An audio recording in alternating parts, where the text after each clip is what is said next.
It's a bit of a mystery in Kenya about who is abducting government critics who have been disappearing since these protests began in June. At least 82 people, according to the Kenya National Commission of Human Rights. And what seems to happen is as soon as somebody becomes critical of the government on social media or organizes a protest, they disappear. Some of them have come back and said they were tortured. They were chained to the floor, naked, and questioned about the source of the funding or just why they're being so vocal against the government of President William Ruto. He says that he will stop the abductions, but he also had a conditional part of that he will stop the abductions, but the young people of Kenya have to behave, they have to be polite, and they have to be disciplined, which people saw as a tacit endorsement, or at least an admission that his government has been abducting some critics. In the last 2 or 3 weeks, several more people have disappeared. Some of them young people in their 20s who posted AI-generated images of President William Ruto in a casket. One of them, a popular cartoonist who's been sharing satirical silhouettes of President William Ruto. They've all disappeared. Their families believe they were picked up, tracked on their phone, and picked up by Kenyan security forces. I want you to listen to one of the family members. I am here as a parent. Please, I am begging. I have cried enough. I do not have strength. I feel like dying. And so, a short while ago, a judge in Kenya has ordered the national police and the security agencies to unconditionally release the abducted people that are in their custody, even though the police have claimed they don't have them in their custody, and they're investigating why. Many in the country just don't believe them. The families don't believe them because they haven't made any attempts to investigate who exactly is snatching these critics off the road. And they've disappeared, some of them, for several months now, Becky. It's good to have you, sir. Thank you very much indeed. So Larry, who is today in Luanda in Angola. Right. President William Ruto, popularly known as Kasongo, has now made international headline. This is the second after he was exposed for being the most corrupt person on Africa and the second in the world. Many Kenyans are furious with their president over the way he is handling the latest government critics, with many people crying that the rising number of abduction is a reason to worry.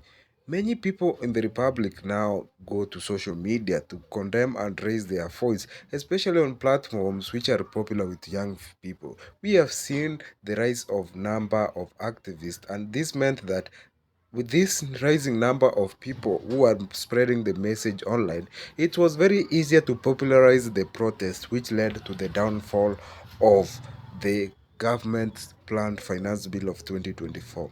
And this year, the government has devised another different tactic to counter this, with the number of online activists and government critics being arrested, detained, and maybe some disappearing. However, the manner of arrest is what is causing a lot of drama, because the people are feeling like it is a way which they are using to silence people in the manner of abduction. The arrests aren't just done by police who are in uniform, rather unmanned police who are in mask and in plain clothes.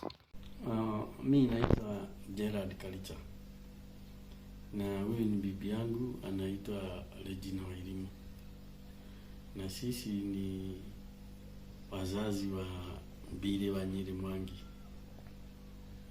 yule ambaye alikuwa abducted on Saturday 21st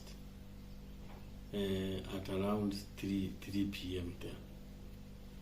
Because in a nutshell, because I've talked about this story so many times, that guy went to barber shop just here in town, and I remember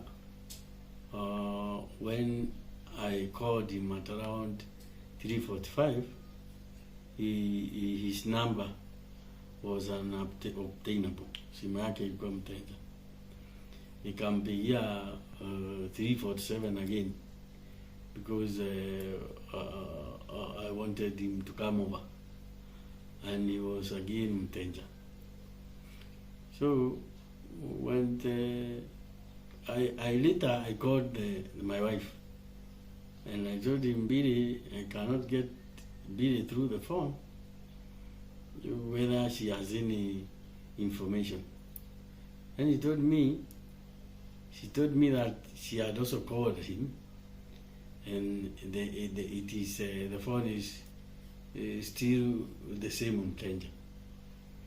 So we gave him time, maybe something was wrong or the phone was out of power or something.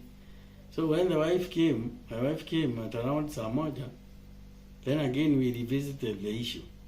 The guy is nowhere to be found, and he is still Mtenja.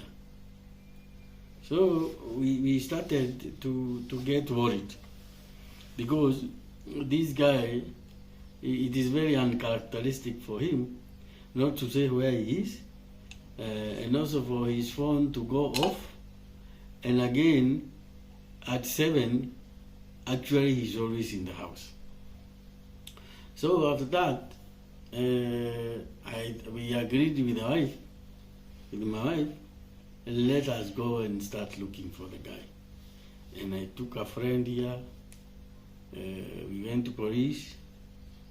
We reported the matter. We went to Ebu General Hospital to check whether anything could happen. We were shown the register. He was nowhere there. We went across to the headquarters police, because there is also a station there. In case he was locked inside, he was not there. So the whole night we did not sleep. We kept on trying. So when I came back now, at around 11, I think it was 22:57 there. I can check my phone. I sat there and started browsing my phone, going through those numbers which we had communicated with.